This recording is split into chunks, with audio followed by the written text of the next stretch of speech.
L'un des premiers dilemmes que l'on rencontre lorsqu'on se lance dans la couture, c'est le choix de la machine. Le plus important consiste à déterminer quelles fonctions vous seront nécessaires. Il n'est pas utile de partir sur un modèle trop sophistiqué si vous n'êtes pas certaine que la couture vous plaira. Mais gardez également à l'esprit qu'une machine bon marché ne sera pas toujours une bonne affaire.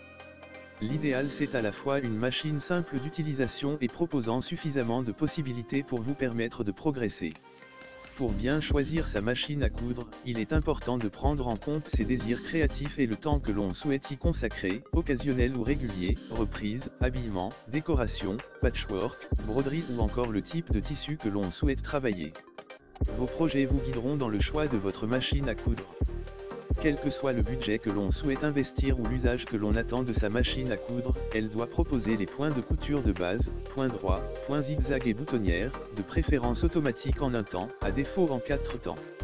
Attention, la mention « boutonnière en 4 temps » signifie que vous devez changer 4 fois vos paramètres de couture afin de coudre les 4 côtés de la boutonnière.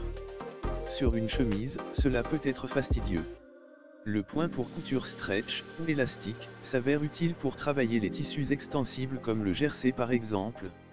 Enfin, le point de surjet, aussi appelé point overlock, permet de réaliser des ourlets de bonne facture, même si un point zigzag serré près du bord peut aussi faire l'affaire. La machine à coudre doit proposer un minimum de pieds presseurs, ou pieds de biche, 4 dans l'idéal, un classique, un pour les fermetures éclairs, un pour les boutonnières et éventuellement un pose-bouton, pour cadrer les boutons.